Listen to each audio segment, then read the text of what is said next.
Hey everybody, Brian Zane here, back at it again with my review of AEW. This week it's Fyter Fest Night 2 out of Dallas, Texas. We'll see how this show went down. But as always, before we begin, like what you like, don't be a dick. First matchup here is the first Labor of Jericho match as Chris Jericho takes on Shawn Spears, where Spears is allowed to use a chair, but Jericho is not. MJF joins commentary for this matchup, and Spears gets the advantage when he throws his chair at Jericho when Chris is mid-triangle dropkick. My favorite part of this match is a lot of people in the crowd doing the 10 gesture at Spears throughout. Man, that feels like several lifetimes ago. Tully Blanchard gets on the apron at one point, but Sammy Guevara shows up and gets him out of the equation. Jericho kicks out of the C4. He throws Shawn into Chekhov's corner chair setup. Judas Effect to win the match, so the first of 5 labors is down.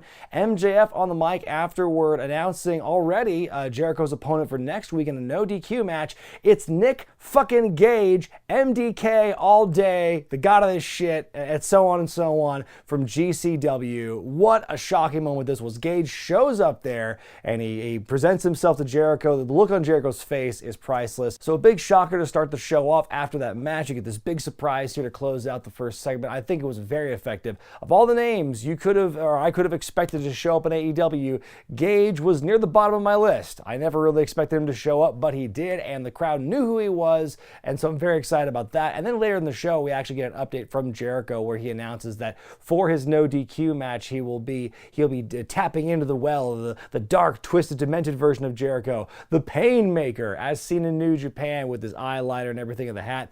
That didn't get as big a pop as I think they were expecting for that, but I'm hoping that next week on Dynamite we'll get a lot of coverage or maybe some kind of video package highlighting what he did in Japan as the Painmaker. And I would hope that since we had the Forbidden Doors open and we're seeing there's even a highlight package like tonight prepping the Moxley Archer match that shows New Japan footage of their first Texas Death match. So if we show that in that package, I would hope we see something of the Painmaker to give fans a bit of background going into that match next week. We get a promo package from the TNT champion Miro where he says there have been several TNT champions before him, but there will be no after when it comes to Miro. He talks about how he will be in action next week, but it remains unclear against who as of right now. And on we go to our next match as Luke Gallows takes on the Elite Hunter Frankie Kazarian. Pretty good match here. Carl Anderson does get involved a couple of times. That ultimately allows Gallows to hit the Kali special, that double hand choke slam for the win against Kaz. Then afterwards, you've got the Magic Killer on Kaz as well. Kenny Omega and Don Callis show up, and Don hypes up the champion and everything.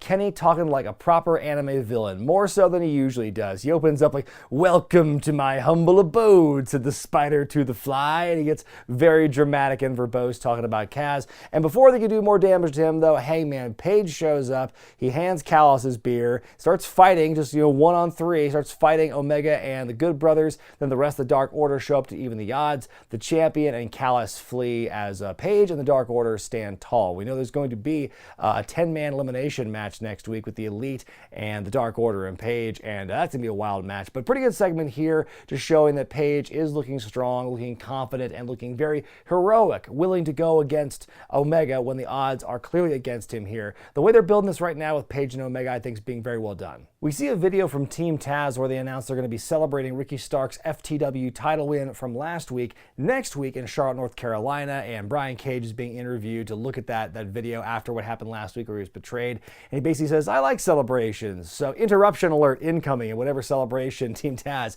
is having next week. On we go to see Wheeler Yuta going against Darby Allin. Yuta, who's had a couple of looks in different places, in different companies this last year alone. He was in the Pure Championship tournament, for example, in ROH. He had a look last week in AEW that was well received, and here he is once again this week as the Best Friends protege.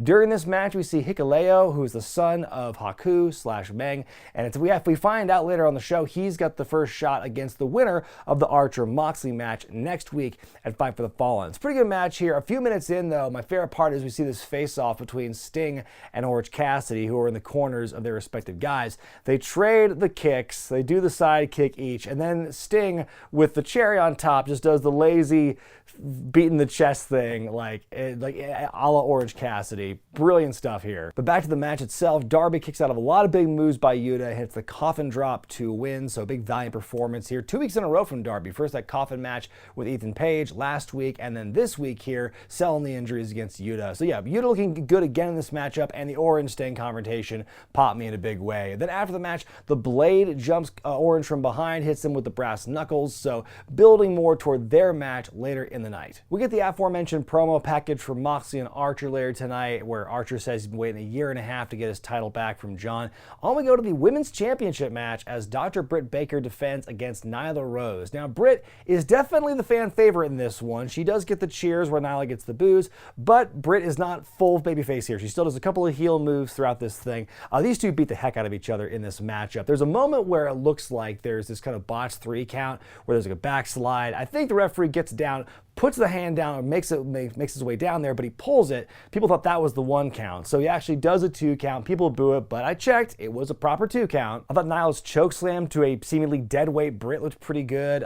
Britt with a lot of quick roll-ups. Nyla kicks out of 2 curb stomps. We get the double Eddie attempt with the title. I love this, where first Britt tosses the championship to Nyla. She falls down and pretends Nyla hit her, but then with Vicky distracting the referee on the outside, Nyla gets the title, tosses it to Britt, and then begs off like she's about to get hit. So the two, one after the other, I thought was pretty well done, and it almost cost Britt, but ultimately she's able to kind of wriggle her way into the lockjaw to win by submission. So yeah, really good match, and the crowd seemed to really enjoy it, but these two gave you a pretty darn good performance, I'd say. We get a press conference for Santana and Ortiz versus FTR for next week. My one question with this, though, is why is this the only match that gets a press conference for next week? Like, there's a lot of other things going on with Fight for the Fallen. You'd think more matches would get coverage, and if they do, you don't see them here tonight. What we see here in this video, though, Santana providing some visual aids, like pulling up pictures of his mom, like at different points in his life, talking about how hard she worked and everything. Then we get this really weird cut in the middle of his whole speech, like just hard cut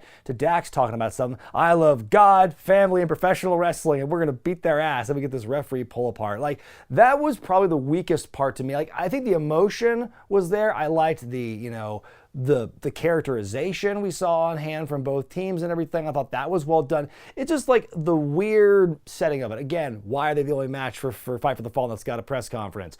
The editing on that was just so obvious and like kind of took me out of it at certain points. It was just a bit jarring, is what I'll say. Tony Schiavone is in the ring with Andrade El Idolo, who says he's got a big announcement on hand. Andrade's assistant kind of whispers something to Tony, and then Tony announces that the new executive consultant for Andrade, who apparently it's not that guy with the tablet, it's Chavo Guerrero, who's making his AEW debut. Gets a big reception. I love how Chavo's on the mic. You all remembered. You remembered who I am. So he puts over Andrade's talent, and suddenly the Death Triangle come out, and Pac is a bit upset over what Andrade said last week, where he had the Death Triangle's name in his mouth. Andrade trying to recruit the Lucha Brothers onto his team, but Pac's like, we're a team, we're a family and everything. Phoenix on the mic saying that they are the real face of the Latinos, not Andrade. And then Alex Abrahantes translates something that Penta says, where Andrade is not on their level. We get this face-off in the ring before the referees separate them, and that's about it. I thought that was interesting. Like, the back half of this segment, I thought kind of fell off from like the initial, like, oh, the surprise of Chavo being in Andrade's corner. Very interesting how Andrade is like building his crew, but not with wrestlers. Like, not with like full-time wrestlers. Like, Vicky Guerrero was the first person to introduce him, and then you've got Chavo who's in his corner now. Like, I know he probably still can wrestle, but like, will he wrestle? I guess it's all context-based, but like, you've got these two Guerreros in his corner now. Like, you've got this situation here where he's facing off seemingly with the Death Triangle, but who's Andrade going to have in his corner? Because you're not going to have a 6-man with Vicky and Chavo in his corner. So, well, then again, you saw Vicky in the tag match a couple weeks ago, and somebody put pen to paper on that and it was fine. So who knows? Christian Cage in the back with the Jurassic Express. He's got some words for the HFO after what they did to poor Marco Stunt earlier in the evening, challenging Angelico and Private Party to a 6-man for next week, and that one is certainly happening. And then we see Alex Marvez with the Factory elsewhere, and QT apparently last week dumped a protein shake on Tony Schiavone. So will he apologize? And QT says yes, he will. Next week Tony will get his apology. And as the video's cutting away to back to like the live in-ring action, you see Solo behind Alex Marvez with like the protein shaker cup, and it looks like he's going to dump it on him, but we never really know for sure. A grudge match up next as Orange Cassidy takes on the Blade. Blade's been getting the jump on Orange for the last several weeks, usually involving a pair of brass knuckles. Orange sneaks in as the match begins. There's a moment before the commercial break where Blade hits a sick-looking gut-wrench powerbomb onto Orange on the top turnbuckle, which I've never seen it done quite that way before. Chris Statlander showing up later in the match to stop the bunny from her meddling, but she gets pulled into an Orange dive, and then there's an accidental collision with the Blade and the bunny. Orange kicks out of a corkscrew tombstone, Blade kicks out of a beach break, and Blade wants to use the brass knuckles again, but Orange dodges it, hits the Orange punch to win, and then one more punch with the brass knuckle assist for good measure. I thought it was a good match, a good story told with these guys, and I think that Chris Statlander and the bunny getting involved the way they did helped the story along as well. I would hope also that at this point there are no more like negative naysayers about Orange Cassidy, because he's not just, I think, a one-trick pony anymore. I think he shows, as he's been doing this longer and longer, he's been showing more of what he can do. And I think he's not just, the guy with his hands in his pockets. He's so much more versatile than that now. I think a match like this is a really good example to show someone who might not have a favorable opinion of him of what he can actually do. We get a high package for the Cody Rhodes Malachi Black match in 2 weeks, really laying on the good versus evil thing pretty thick here with that promo. It's like the white, it's like more obvious and seems more blatant than like Mania 25 when Shawn Michaels is in the all white leather and he descends from up top and Taker is the black of the darkness and everything. Anyway, our main event is the Texas Death Match for the IWGP US Championship as Jon Moxley defends against Lance Archer in Archer's hometown of Dallas. This thing is wild from the get-go. There's kendo sticks, there's crowd brawling. Archer picks up a dude in the audience and just literally hits Moxley with him like a weapon. Holy shit. Archer is busted open after a paradigm shift on the floor. Then Moxley gigs him with a fork multiple times. And then you have this moment where Archer punches a trash can lid into Moxley's head. And you can actually see him pulling the blade from like his wrist tape and going for a gig before the camera cuts away. So both men are bleeding now. Some nasty bumps in this match. At one point, Archer hits a choke slam on Moxley, like back first onto like the top edges of two chairs back to back. That looks shitty. Barbed wire boards are brought into play and put on these tables on the outside. They're fighting on the apron. Moxley going for some, but Archer stabbing Moxley repeatedly with a fork. Hits a big choke slam off the apron through the barbed wire tables. Moxley cannot answer the 10 count, and Archer wins. Archer regains the U.S. Championship. He's got a face-off with Hikuleo, who's his opponent for next week, and it's crazy to see somebody taller than Archer, but Hikuleo is that. That's how the show ends. A wild match to end this show for sure, and it was just like wild, raucous fun from beginning to end. My grade for this week's AEW Fyter Fest Night 2 is an A-. I thought it was a really enjoyable show from top to bottom, and what I liked especially about this show was the unpredictability of it. Just the fact that,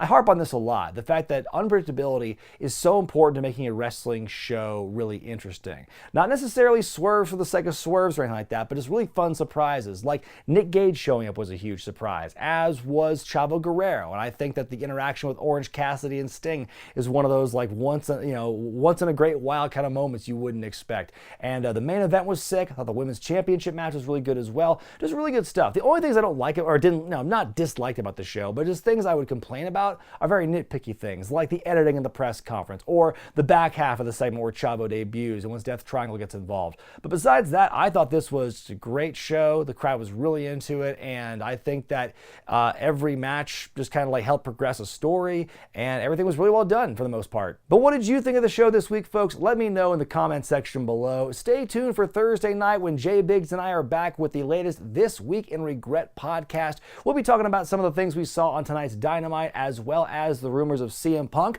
possibly getting back in the ring, Daniel Bryan having possibly signed with AEW. A lot of big things happening and possibly happening in wrestling right now that make things very exciting to be a wrestling fan. But until then, folks, I'm Brian Zane, and I'll see you next time.